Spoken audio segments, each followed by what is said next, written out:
झारखंड में बदली राजनीतिक परिदृश्य के बीच तमाम विधायकों, पक्ष के हों या विपक्ष के हों, कहीं न कहीं एक संदेह के दायरे में आ गए हैं।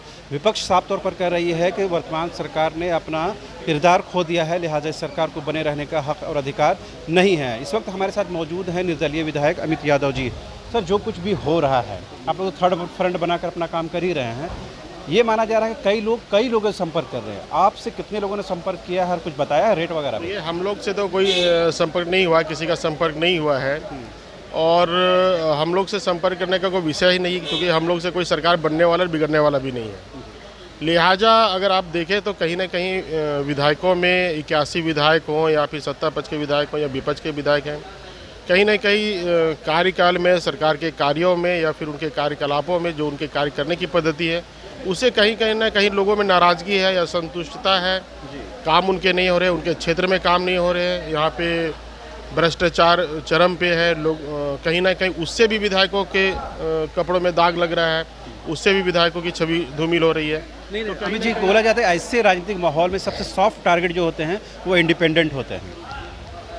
हम लोग का तो ऐसा कुछ नहीं है और अभी सरकार बन भी नहीं रही है और गिर भी नहीं रही है कि इंडिपेंडेंट पे कोई सॉफ्ट टारगेट हो। जब सरकार बनने के रहे, चाहे गिरे है सरकार, तब ना इंडिपेंडेंट का रोल आता है। अभी तो फिलहाल ऐसा कुछ हमको दिखता नहीं बन रहा है। तो सरकार इलेक्शन होने के बाद से आपसे करीबन 2.5-3 साल हो गए, इस बीच में कभी इस तरह का फ़ोन कॉल, कोई संपर्क किया हो? अभी की बात नहीं कर, पहले की बात कर। मैं अगर ओवरऑल कहूँ तो सारे लोगों ने हम लोग से संपर्क किया है, चाहे सत्ता पक्ष के लोग हों, विपक्ष के लोग हों, जो सरकार बनाए हुए हैं वो हों, चाहे सरकार बनाने वाले वो हों, सारे लोग हम लोग से संपर्क किए हुए हैं।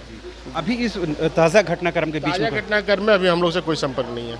आप क्या किस रूप में देखते हैं अगर कांग्रेस के 3 विधायक इसमें शामिल होते हैं और पार्टी तुरंत कार्रवाई करती है? और सरयू राय जी, आपके जो नेता भी हैं, वो कह भी रहे हैं कि कहीं ना कहीं सरकार के बहुत नज़दीकी लोग हैं।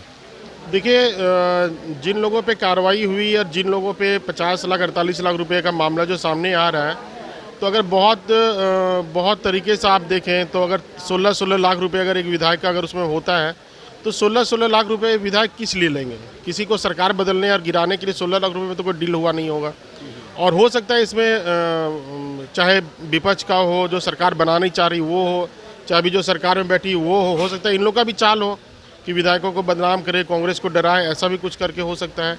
देखिए, जब तक अभी ये जांच के दायरे में जब तक स्पष्ट नहीं होता, ये कहना मुश्किल है, क्योंकि ना हम लोगों का संपर्क उन लोगों से है, किन परिस्थिति में उनकी पैसा है। उनका बयान अखबारों के माध्यम से हम लोग को पता चला कि नहीं, आदिवासी दिवस के शुभ अवसर पे साड़ी बांटने के लिए आए हैं, अब साड़ी बांटने के लिए ले गए हैं या गाड़ी खरीदने के लिए गए हैं।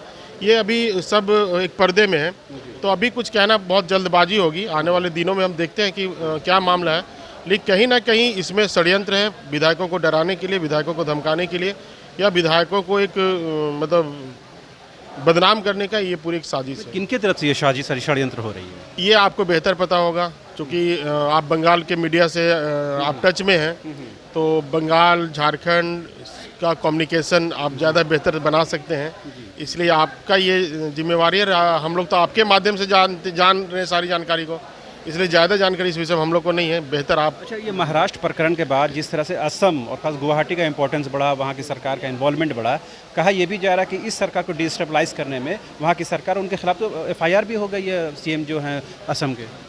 अभी तक ऐसी हम लोगों को जानकारी नहीं है और आसाम से या फिर और कहीं से हम लोग के पास कोई संपर्क में भी नहीं, इसलिए हम लोग को विशेष इसकी जानकारी नहीं है। आप अपने दामन को बचाने के लिए इंडिपेंडेंट के तौर पर किस तरह का प्रिकॉशन ले रहे हैं अभी आप लोग? देखिए, बिल्कुल अगर मैंने पहले भी कहा था, अभी अलग बात है कि हेमंत जी के बहुमत में है, और हम लोगों ने पहले भी कहा था अगर ऐसी स्थिति बनती है कि हमारे बिना सरकार नहीं बन पा रही है या मुझे सरकार को समर्थन देना है, तो निश्चित रूप से हम अपने जनता का रुख अपनाएंगे, जनता का राय लेंगे और जनता की इच्छा होगी जिसकी सरकार में रहना, अगर NDA के साथ जाना चाह रही है, UPA के साथ जाना चाहती है, तो निश्चित रूप से अगर उनका आदेश होगा तो निश्चित रूप से जाएंगे हम लोग। अननोन कॉल वगैरह रिसीव कर रहे हैं? सारे कॉल हमारे रिसीव होते हैं। मेरा सुबह उठने के बाद मतलब 5 बजे मैं उठता हूँ, रात को 11 बजे सोता हूँ, इस बीच में हमारा मोबाइल खुला हुआ रहता है, जिनके भी कॉल आते हैं मैं सारा कॉल रिसीव करता हूँ। लास्ट टाइम इरफान जी या कोंगाड़ी जी या फिर राजेश जी से कभी बात हुई थी, तो क्या बातचीत हो पाई? नहीं, हम लोग तो लास्ट टाइम गेट टुगेदर बस विधानसभा में ही हुआ था शुक्रवार को, इसके पहले इसके बाद हम लोग का कोई संपर्क नहीं है। इस तरह के विषय में सरकार को नाराजगी लेकर ऐसा कुछ नहीं है, ऐसा कुछ नहीं था। ठीक है, तो आपने सुना, ये थे इंडिपेंडेंट विधायक अमित यादव, जिन्होंने साफ तौर पर कहा कि सरकार को ना उनके समर्थन से कोई फ़ायदा होगा, ना उनके समर्थन लेने से कोई फ़ायदा होगा। बावजूद इसके वो ये ज़रूर कोशिश करेंगे कि सरकार जो है वो स्थिरता के साथ चले और झारखंड में विकास का मार्ग प्रशस्त हो। लेकिन उन्होंने ये कहा कि कुछ ऐसे लोग हैं जो षड्यंत्र रच रहे हैं, जो साजिश रच रहे हैं, लिहाजा उनका पता होना बेहद ज़रूरी है। उन्होंने उनका नाम, उस दल का, उस विचारधारा का, उस संगठन का नाम तो नहीं बताया, लेकिन उन्होंने ये ज़रूर कहा कि मीडिया में ये सारी बातें आ चुकी हैं और बंगाल की मीडिया में चीज़ें छप भी रही हैं। कैमरा पर्सन संजय के साथ रांची न्यूज़ बाइस्कोप से शाहनवाज़।